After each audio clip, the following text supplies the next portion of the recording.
Assalamualaikum, this is Sayyid Ahmad Gilani.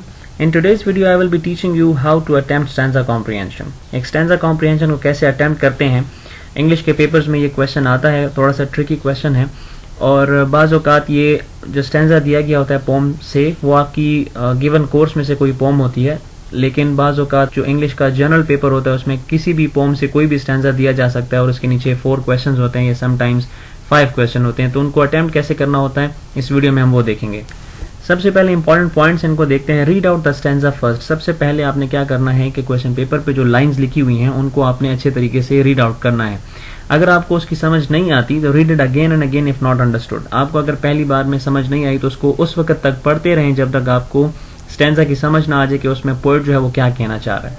Try to comprehend the meaning of the lines. उसमें जो meanings हैं, जो line का meaning आपके जहन में आता है, कोशिश करें कि आपको एक एक वर्ड का मीनिंग समझ आ जाए। Do not take the literal meaning into account. अब उसके बाद जब आपको मीनिंग समझ आ जाए तो ओवरऑल सारा जो स्टैंजा है उसका मीनिंग आपने, जो लिटरल मीनिंग है वो आपने माइंड में नहीं रखना, क्योंकि जो पोइट्री होती है उसमें लिटरल मीनिंग को नहीं देखा जाता, उसमें हिडन मीनिंग को देखा जाता है। Note down all the literary devices used in the lines. और जितनी भी इसके बाद आपने एक बार आपको समझ आ गई तो उसके बाद जितनी भी लिटरेरी डिवाइसेस हैं, जैसे सिमिली होगी, मेटाफर, पर्सोनिफिकेशन, एलिट्रेशन, ये कुछ कॉमन लिटरेरी डिवाइसेस हैं। फिर आपने देखना है कि लिटरेरी डिवाइसेस कौन कौन सी यूज हुई हैं इसमें। और लास्ट में answer the questions accordingly and to the point, क्योंकि इसमें 5 क्वेश्चंस अगर होंगे तो आप क्वेश्चन पेपर पे देखें इसके 5 मार्क्स होंगे, 4 क्वेश्चंस होंगे तो इसके 4 मार्क्स होंगे। इसका मतलब ये है कि आपसे टू द पॉइंट आंसर मांगा गया, इसमें आपने डिटेल नहीं लिखनी। एक आंसर है, अगर आपने टू द पॉइंट लिख लिया तो उसमें आपको फुल मार्क्स मिलेंगे, अगर आपने उसमें एक्स्ट्रा एडिशन कर दी तो उसमें मार्क्स डिडक्ट होने का भी खतरा होता है। तो इसलिए जितना आपसे पूछा जाए उतना आप उसका आंसर दें।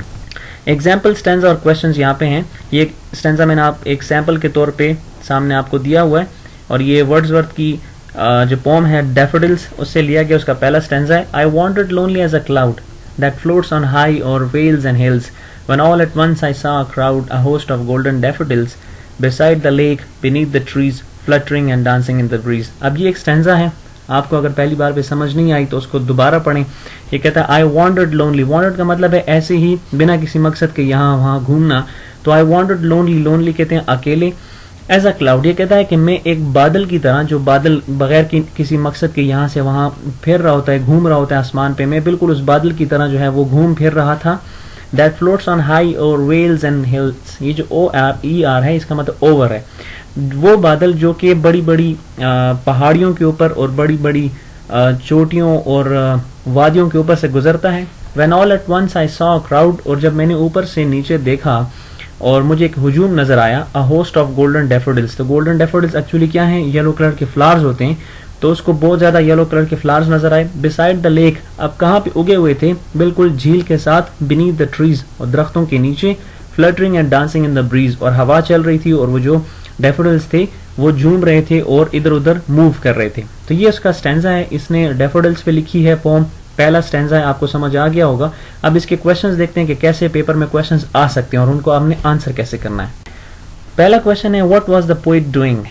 तो आपने शुरू वाली लाइन में पढ़ा होगा कि वहां लिखा था I wandered lonely as a cloud. Wandering कर रहा था वो, बिना मकसद के वहां इधर उधर घूम रहा था। तो इसका आंसर सिर्फ आपने ये लिखना है द पोएट वाज रोमिंग पर्पसलेसली। पर्पसलेसली का मतलब है बिना किसी मकसद के। अब हमने बिल्कुल टू द पॉइंट लिखना है, लेकिन आपने वर्ड्स वही उठा के नहीं लिखने। इसमें आपने ये चीज, जो चेकर होता है वो भी यही देखता है कि आपने कॉपी पेस्ट तो नहीं किया, क्योंकि ये तो बहुत आसान है कि जो क्वेश्चन आपको वहां पे दिए गए हैं, ऊपर स्टैंजा और नीचे क्वेश्चन, तो आपको हर क्वेश्चन का आंसर उसमें इसलिए मिलेगा क्योंकि उसी स्टैंजा से क्वेश्चंस बनाए गए हैं। तो आपने कॉपी पेस्ट नहीं करना, कॉपी पेस्ट तो कोई भी कर सकता है, आपने अपने वर्ड्स में लिखना है, थोड़े से वर्ड्स चेंज कर लेने हैं। The poet was roaming purposelessly. दूसरा है what is the thing which the poet compared himself to. वो कौन सी चीज है जिसके साथ पोएट ने अपने आप को कंपेयर किया है। तो अब क्लाउड के लिए तो दूसरा वर्ड हमारे पास है नहीं, तो हम यही लिख देंगे the poet compared himself to a cloud. सिर्फ इतना हमने टू द पॉइंट लिखना है। तीसरा, which literary devices have been used in the stanza. जो स्टैंजा था इसमें कौन सी लिटरेरी डिवाइसेज यूज हुई हैं, मैंने आपको बताया था शुरू में, आपने देख लेना है कि कौन सी डिवाइसेज हैं। तो इसमें 2 हुई हैं। सिमिली जो कि शुरू में होती है I wanted lonely as a cloud, simile में लाइक और एज का वर्ड यूज होता है, तो यहाँ पे सिमिली है। एंड पर्सोनिफिकेशन, पर्सोनिफिकेशन ऐसी टेक्निक होती है, ऐसी लिटरेरी डिवाइस है जो कि पोएट कोई इंसानों की क्वालिटी या इंसानों के काम किसी नॉन लिविंग थिंग को या एनिमल्स को दे दें। तो यहाँ जो फ्लावर्स थे वो डांसिंग कर रहे थे, तो डांसिंग जो है वो एक इंसानों का काम है, इंसानों की हैबिट है या इंसानों की एक्टिविटी है, तो इसको पर्सोनिफिकेशन कहते हैं। तो यहाँ पे दो लिटरेरी डिवाइस यूज हुई है, सिमिली एंड पर्सोनिफिकेशन, तो हम लिखेंगे simile and personification have been used in the stanza. और उसके बाद आखिर में है what did the poet see, कि पोएट ने क्या देखा, तो उसने वहां से कहा कि मैं एक बादल की तरह, और ऊपर से जब मैंने नीचे देखा तो मुझे क्या नजर आए, बहुत सारे फ्लावर्स नजर आए, एक होस्ट ऑफ गोल्डन डैफोडिल्स था, तो होस्ट की जगह हम लिख देंगे ग्रुप।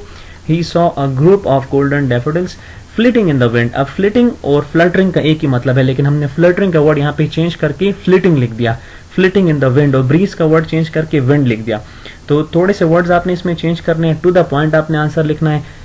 इस तरह आप इसमें 4x4 या अगर 5 क्वेश्चन है तो 5x5 मार्क्स आप इसमें ले सकते हैं। ये जो क्वेश्चन है इसकी जो नेचर है वो ऑब्जेक्टिव नेचर है, मतलब ये कि अगर सही लिखा तो पूरे मार्क्स मिलते हैं और अगर गलत लिखा तो आधा नंबर भी नहीं मिलता। So this was all about stanza comprehension. I hope you have got it. Thank you very much.